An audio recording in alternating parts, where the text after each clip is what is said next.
Hey guys, here is section 2.6. Our going to continue our talking about proofs in algebra and geometry. So before we start, we need to know a few of the properties, and you've probably already seen these before in Algebra 1, but we will review them. You should probably write them down so you have them. We have the addition and subtraction properties. I'm going to kind of go fast. You can always pause the video. That's where you can add or subtract the same number from both sides. We also have multiplication and division properties, where you can multiply and divide the same number on both sides of an equation. These are properties, meaning they're true statements, like we're talking about in class. When they're true statements, we can use them in geometry in our proofs. We also have what we call substitution property. You are always allowed to substitute. When you have equal pieces, you're allowed to substitute them at any time. We also have the commutative property, where you can switch numbers around. A plus B is the same as B plus A. We also call it symmetric property. If you were to draw a line straight down this equal sign, and you were to fold your paper right on that line, I could get this to work. If you were to fold your paper, the B would land on top of the B, and the A would land on top of the A. We would call that symmetrical. So that's called the symmetric property. We also have associative property, where you move the parentheses. Notice how A, B, C stayed in the same order as A, B, C. The only thing that moved was the parentheses, so that's associative property. Distributive property, we call the rainbow. I call it the rainbow property because you can always draw in a rainbow. Not a very good rainbow, but you get the idea. A times B, A times C. That's the distributive property. Transitive property I showed you in class. If A equals B and B equals C, that means both A and C are both equaling B, then they have to equal each other. If they're both the same amount as B, then they have to be the same as each other. And the last one is reflexive property. It's like looking at a reflection. If A looks in a mirror, it's going to see A. So A equals A is a reflexive property. Again, you can pause and get those down. Moving to the next one. Let's name the property. Let's see if you can figure these out. If I gave you if x equals 4, then x times 2, that's going to be a times, equals 4 times 2, would be what property? Pause the video, see if you can figure it out, write it down. If you wrote down multiplication property, then you were right. Multiplication property of equality. How about this one? If 5b equals 10, then b equals 2 would be what property? Write it down. If you wrote down division property, you were correct. To get from this statement here to this statement here, they divided both sides by 5 to get b equals 2. To get from this statement here to this statement here, they had to multiply the x by 2 and the 4 by 2. They multiplied by 2 on both sides. How about this one? Measure of angle 1 plus measure of angle 2 equals measure of angle 2 plus measure of angle 1. What does that property look like? Let me put my angle symbols in there. There's angle 1, angle 2. You can write down your answer. You can be thinking about it. This one has 2 possible solutions. You can write down commutative property, or you can write down symmetric. Either way, those would work. Symmetric property would also work if you were to draw a line straight down and fold it. Angle 2 would land on 2, angle 1 would land on 1. Symmetric property. Last one. If AB equals 3y and AB equals CD, then CD equals 3 3y. What does that look like? Go ahead and write it down, see what you think. Alright, if you wrote down transitive or substitution, either one, you would have it right.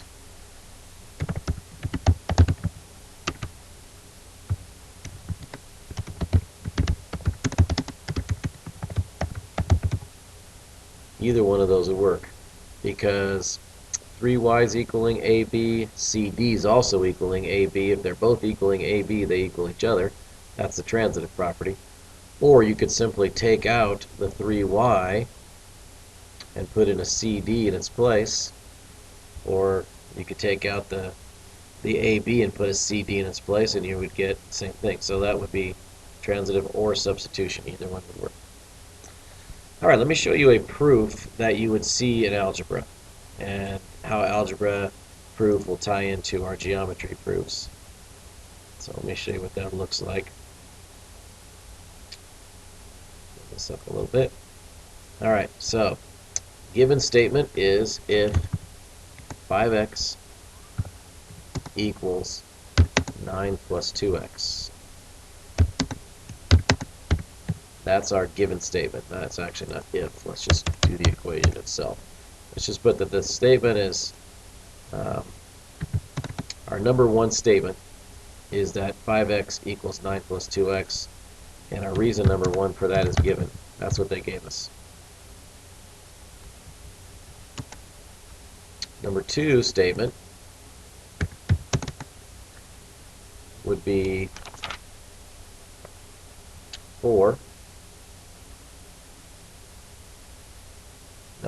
5x minus 2x equals 9. And that, we could say, was subtraction property.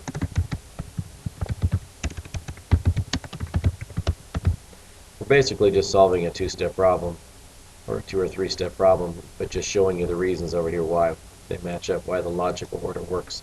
Because Algebra 1 is really a good place to start proofs, because you're really just doing a logical order when you solve problems. Then you could put 5 minus 2 times x equals 9. And that's just, this is the long way. Normally you would just combine those like terms and you would put combining like terms. But they just wanted to string it out so you could see that this could also be distributive property. It's basically you're distributing the x to both terms, so it's basically backwards of the distributive property. Step 4 then would be 3x equals 9. And that's just substitution.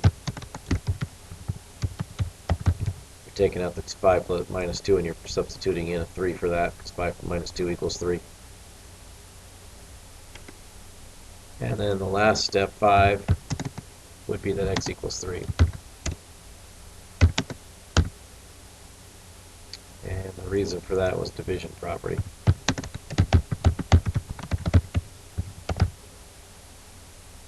So that would be just an algebra proof, a little proof that we would use in algebra.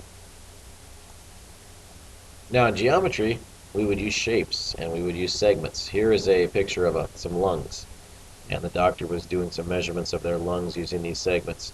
And given, let's start with our given statement. We always start with our given statement. AP equals BP, and PC equals PD. That would be our given statement. We always want to start there. That's a fact. When they give you a statement, that's our true statement that we can start with. And we're going to try to build other true statements in there to get down to AC equaling BD. Let's take a look at the shapes right now. Right now they gave us that AP equals BP. So what I'm going to do, I'm going to make an arc, but I'm going to make it in black so we can see it better. I'm going to make a tick mark here and here. And what that shows me is that this one is equaling this one right there. PC is also equaling PD. So I'm going to make two arcs here. I'm going to make two arcs over here. That's going to show that these two pieces are equal. That's just visual so I can see what's happening in the problem. Now I'm going to try to come up with some other true statements that we know work. So let's try this one. AP plus PC. Wait a second. AP plus PC equals BP plus PC. If you notice right here, all they did was they added a PC to both sides. So we would call that addition property.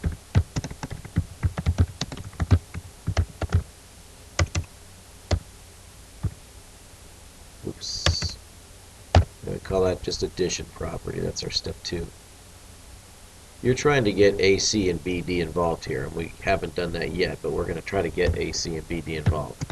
So number 3 would be AP plus PC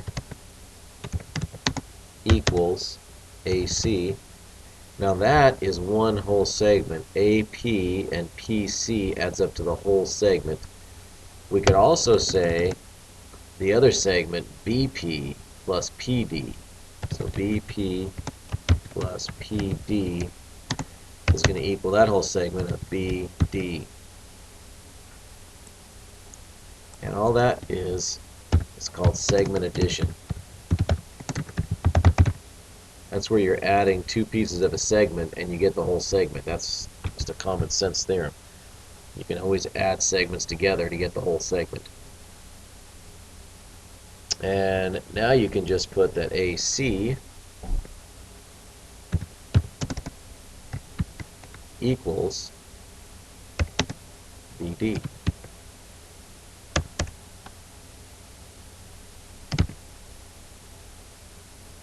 And that was substitution. That's what we were trying to prove. We know that these two together, look at this first part right here. This piece right here is now equaling AC. So I took this out and I put AC in its place. Okay, so I took this piece out, I put in AC because this piece right here equals AC. This piece right here is equaling BD. So I took this out and I put BD in its place. So that gave me my solution there. So that was substitution. I substituted this for AC and I substituted this for BD because we just said they were equal. So that's a proof in geometry. Again, you can pause the video at any time and get it. Alright, we've got some overlapping segments. Segments that overlap are also congruent. So let's look at it and see what we got. We have, number 1 statement here is that we have AB equaling CD. That's our number 1 statement. And that's a given. So that's our given statement. They're giving us that. AB is equaling CD. They want us to prove that AC from A over to C is going to equal B over to D. They want us to prove that that's equal. Right now I could put my tick marks here and here. Those 2 pieces are equal where I put my tick marks. Actually, it probably would be better to make them straight.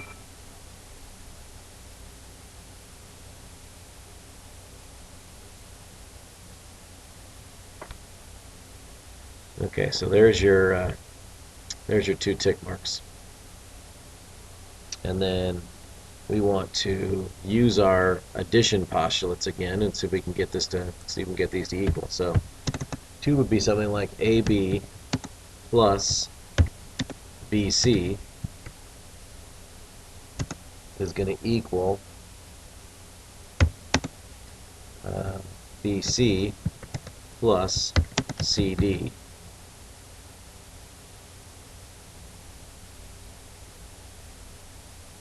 And you might notice what we did there. We took this statement and we just added a BC to both sides. So we just added BC. So for number 2, that was just addition property. All you did was add BC to both sides. So you can actually see it. Right, here's a BC, and here's a BC.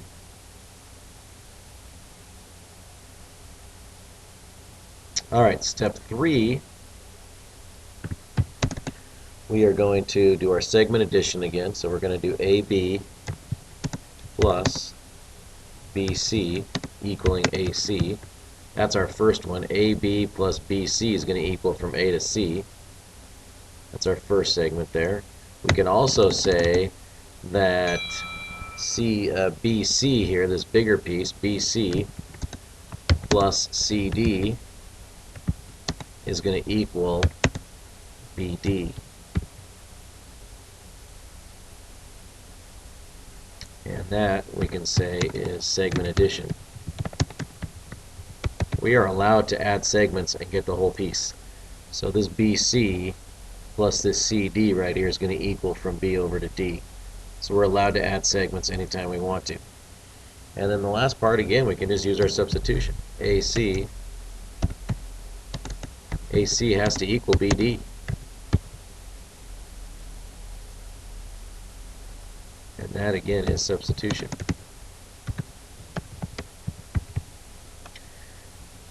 If you don't understand it, just look at what I'm substituting here. I'll underline it for you. This AB plus BC right here is going to equal AC. Circle that one for you.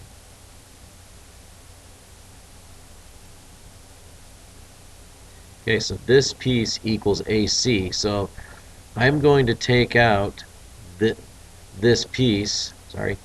I'm going to take out this underlined piece, and I'm going to put an AC in its place. Here was the underlined piece right here. Back and underline it right up here. Here's the underlined piece. I'm going to take that piece out, and I'm going to plug in AC in its place. So take this out, put in AC. I'm taking this piece out, and I'm putting in the BD in its place, because BC plus CD, this whole piece really equals BD. So I can take this out and I can put BD in its place. And that's just substitution right there. I was going to do one more. I'm going to leave it there for you guys. If first person that can bring me this proof correct, I have some chocolate for you. So if you can do that, I will bring that. I will give that to you tomorrow. I also have one riddle for you. First person that brings me the correct answer to the riddle, you will not get chocolate, but you will get some candy. Mr. Digit has asked his class to find the number that needs to go in the missing space. Can you figure it out? Which number would go right here? And we'll see you guys tomorrow.